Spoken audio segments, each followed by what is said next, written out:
What's up, Rockford? I'm Michelle Moore. And I'm Emily Olander. Welcome to this week's edition of Beyond the Rock School News.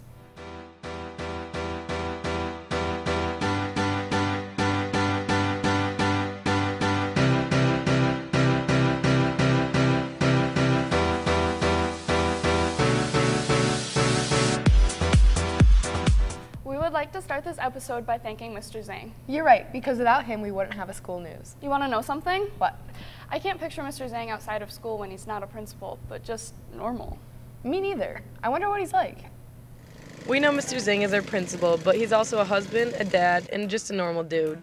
This week, BTR heads over to the Zhang household. You know, hang out with the family, get something to eat, play with the dog, hopefully get some exercise in, and then usually hustle back to work for an event. When he's cleaning up the kitchen, which he's really good at, he does sing, and it's usually loud. It's a big building. That's kind of one of the things I struggle with sometimes is trying to be there for all students and even the staff. It's just, we have day in and day out, we have about 3,000 people going in and out of our building every day between students, visitors, workers, teachers. I mean, it's a busy place, as you all know, and I absolutely love it. I'm a dog lover.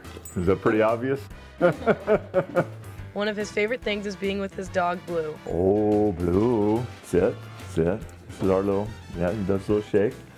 No. Where's it? No. Hey, kiss it. That's a good boy. I was pretty active for a long time. I played baseball for quite a while. So I did that from like Little League all the way till I was probably in my mid-30s. I went to Aquinas College. That's what brought me to the Grand Rapids area. I'm originally from the Detroit area. Actually born in Detroit, raised in Philadelphia. Came back to Michigan when I was about 9th grade. Yeah, I moved a few times when I was a kid, so I think I have that perspective when I meet new students that are coming to big old Rockford High School. And I understand. I walked in their shoes a few times being new to a school. This has been Hannah Cruden with Beyond the Rock, signing off. What a cool guy. Mr. Zhang does so many cool things for the school. Who knew he had so much free time? He really does do a lot for the school, like allowing the high school to host Developing Healthy Kids. I didn't go to it this year. I really wanted to, though. Well, I did go to it this year, and it was such an inspiring event. Here's some touching snippets from the presentation. Developing Healthy Kids is an event where kids and adults alike can try and spread awareness for mental health. We got the chance to interview this year's guest speaker, Kevin Hines. I think it's multifaceted. I think people come out to see this presentation because they want to be inspired. They want to find hope, light, love, and compassion in their lives, where some of them are lacking in all three of those things. They want to find resilience. Hines jumped off the Golden Gate Bridge in 2000 and tried to commit suicide. Today, he still fights his own demons. I live with bipolar disorder. There is no cure. I have psychosis, paranoia, hallucinations, auditory and visual, depression, mania. When you skyrocket into euphoric, natural manic highs, you crash into the lows of depression, where I find myself often enough considering suicide. I have chronic thoughts of suicide. Although he still has his struggles, he fights through them and tries to get as much help as possible.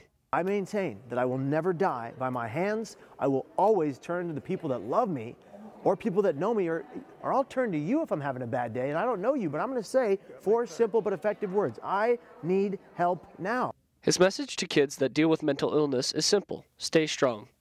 We're living in an age where students don't know who to turn to, what to do, or what to say when they're in that kind of pain. So to them I say this: today is not tomorrow.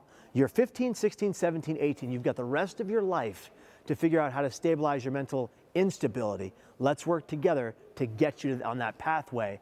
There are many ways to reach out and get help, like our peer listener program, our counselors here at the school, or the suicide prevention line.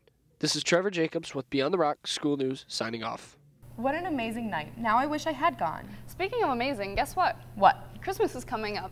Oh, you're one of those people. Yeah, it is coming up in 8 weeks. I'm really excited, though. I want a puppy for Christmas. Well, if you really want one, you should go look at the Humane Society. Adopting pets can be a tough decision, so the Humane Society gave us some information on what they do and offer. The Humane Society, a donor-funded animal shelter who is trying to find forever homes for many animals. Opened in 1944, the Humane Society continues to help animals in need and grow each year.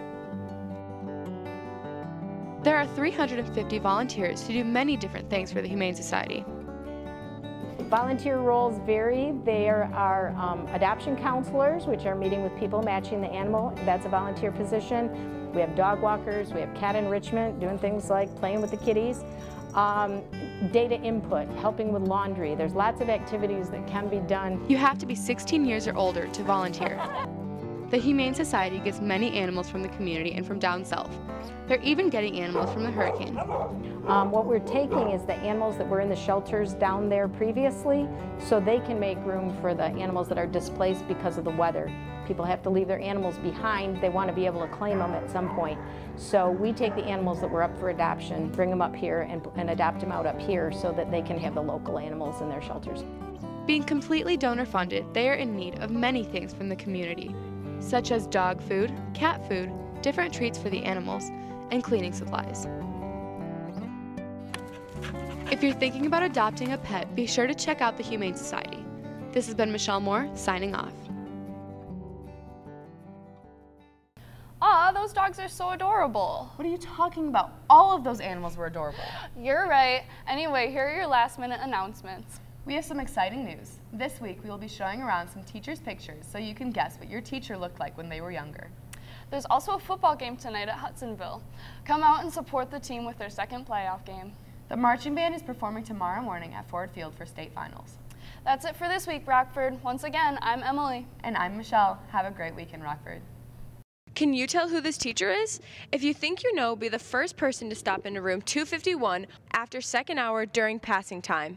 If you guess the teacher correctly, you will earn a candy bar of your choice. Good luck to everyone.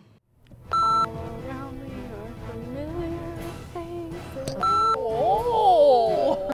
Aww. Okay. What a cool guy. I'm sorry.